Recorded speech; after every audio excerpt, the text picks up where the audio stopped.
सिक्किम के गंगटोक में बाढ़ और भूस्खलन से बिगड़े हालात। नदियां उफान पर हैं, पुल और सड़कों को पहुंचा नुकसान।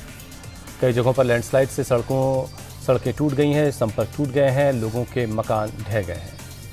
राजस्थान के पाली में बारिश और बाढ़ का कहर, कई इलाकों में पानी भरा, लोग परेशान हैं।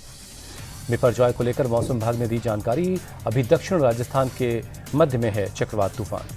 हिमाचल प्रदेश के धर्मशाला में करेरी लेक में फंसे 26 सैलानियों को रेस्क्यू किया गया, बारिश की वजह से फंस गए थे। दिल्ली में बदला मौसम का मिजाज, सुबह से कई जगहों पर हुई बारिश, लोगों को गर्मी से कुछ राहत मिली है। नोएडा और गाजियाबाद समेत पूरे एनसीआर में भी हो रही है बारिश, ट्रैफिक पर पड़ा असर। शिवसेना के स्थापना दिवस पर शिंदे गुट और उद्धव गुट आज फिर करेगा शक्ति प्रदर्शन। मुंबई में 2 जगहों पर कार्यक्रम होगा। एकनाथ शिंदे गुट मुंबई के गोरेगांव स्थित नेस्को ग्राउंड में मनाएगा स्थापना दिवस। सीएम एकनाथ शिंदे समेत पार्टी के सभी विधायक और सांसद शामिल होंगे। उद्धव गुट मुंबई के माटुंगा में मनाएगा शिवसेना का स्थापना दिवस। उद्धव ठाकरे करेंगे संबोधित। उद्धव ठाकरे पर देवेंद्र फडणवीस का हमला, बोले कांग्रेस और एनसीपी के साथ जाने की वजह से बंद हो गई उद्धव ठाकरे की दुकान। अकोला की रैली में देवेंद्र फडणवीस ने उद्धव ठाकरे को दिया जवाब, घर बैठकर राजनीति करने वालों को मोदी शाह के बारे में नहीं पता। उद्धव ठाकरे को 2 दिन में 2 बड़ा झटका। पार्टी के उपनेता शिशिर शिंदे के बाद पार्टी प्रवक्ता मनीषा कायंदे ने पार्टी छोड़ दी है। शिंदे गुट में शामिल हो गई मनीषा कायंदे, खुद सीएम एकनाथ शिंदे ने शपथ दिलाई।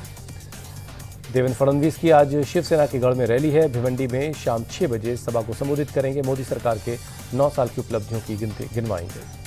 हरियाणा के सिरसा में बोले अमित शाह, कहा आतंकी हमलों पर उफ तक नहीं करती थी कांग्रेस, हमारी सरकार बनी तो हमने पाकिस्तान को सबक सिखाया। अमित शाह ने कहा हुड्डा सरकार 3D सरकार थी, पहला डी दरबारी, दूसरा डी दामाद और तीसरा डी डीलरों की सरकार। खट्टर सरकार ने तीनों डी खत्म कर दिए। अमित शाह ने मोदी सरकार के कार्यकाल को स्वर्णिम बताया, कहा पिछले 9 सालों में गरीबों के लिए जितना काम हुआ वो कभी नहीं हुआ। अमित शाह सिरसा के गुरुद्वारा श्री चिल्ला साहब भी गए, पवित्र गुरुद्वारे में माथा टेका। हरियाणा के सीएम मनोहर लाल खट्टर का बयान, पिछले 9 सालों में हमने करप्शन का सफाया किया, आम जनता को राहत मिली है। 23 जून को पटना में होने वाली विपक्ष की बैठक में मौजूद रहेंगे राहुल गांधी और मल्लिकार्जुन खड़गे, बिहार कांग्रेस ने ऐलान किया। विपक्ष की होने वाली बैठक पर बोले बीजेपी नेता रविशंकर प्रसाद, सत्ता के लिए स्वार्थी लोगों का गठबंधन हो रहा है। झारखंड के सीएम हेमंत सोरेन से मिले सीपीआई के राष्ट्रीय महासचिव डी राजा, आदिवासी समाज और जनता की समस्याओं पर चर्चा हुई। अखिलेश यादव का बयान, बीजेपी का 2024 में जाना तय है, इनके पास महंगाई का कोई जवाब नहीं है। यूपी के डिप्टी सीएम केशव प्रसाद मौर्य का ट्वीट, अखिलेश प्रसाद ने निशाना लिखा, 2024 के लिए अखिलेश का दावा गुब्बारे की हवा हो जाएगा।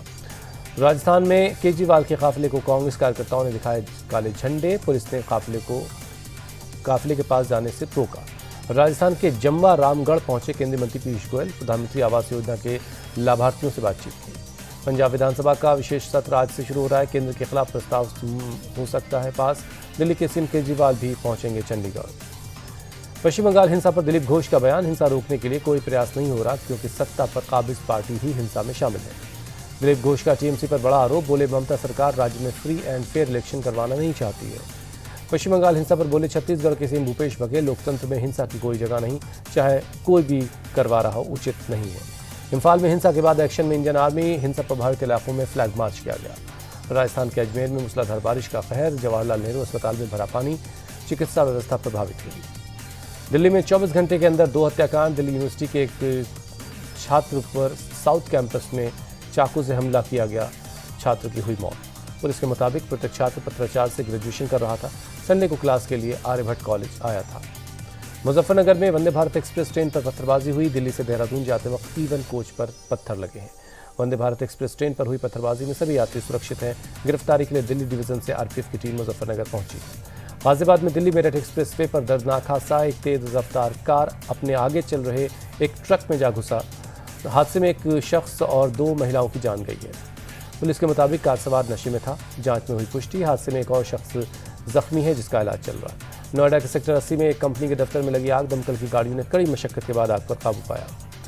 राजस्थान के दौसा में खुलेआम शराब का हो रहा है प्रचार, शराब की बिक्री का टारगेट पूरा करने के लिए ई-रिक्शा पर लाउड स्पीकर लगाकर अनाउंसमेंट किया जा रहा है। नागपुर के पचपावली इलाके में कार के अंदर 3 बच्चों के शव मिले, खेलते वक्त लापता हो गए थे बच्चे। खेलते वक्त कार का दरवाज़ा बंद हो जाने की वजह से दम घुटने से मौत की आशंका है। शवों को पोस्टमार्टम के लिए भेजा गया है। ICAI के सदस्यों की 12वीं आवासीय बैठक में जम्मू कश्मीर के उपराज्यपाल मनोज सिन्हा का संबोधन हुआ, बोले देश निर्माण में ICAI का बड़ा योगदान है। बारामूला में आर्मी ने लाइव म्यूजिकल इवेंट में किया आयोजन, म्यूजिक की धुन पर जमकर थिरके स्थानीय लोग।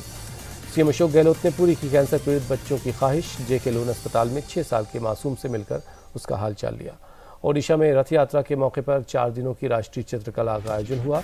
जगन्नाथ संस्कृति और रथ यात्रा पर बनाई गई पेंटिंग्स। गीता प्रेस को दिया जाएगा 2021 का गांधी शांति पुरस्कार, संस्कृति मंत्रालय ने ऐलान किया। पीएम मोदी ने गोरखपुर के गीता प्रेस को दी बधाई। कहा, पिछले 100 साल में लोगों के बीच सामाजिक सांस्कृतिक सुधार में बेहतरीन काम किया। योगी आदित्यनाथ ने गीता प्रेस को गांधी शांति पुरस्कार दिए जाने के ऐलान के बाद दी बधाई। का भारत के सनातन धर्म के धार्मिक साहित्य का सबसे महत्वपूर्ण केंद्र है गीता प्रेस।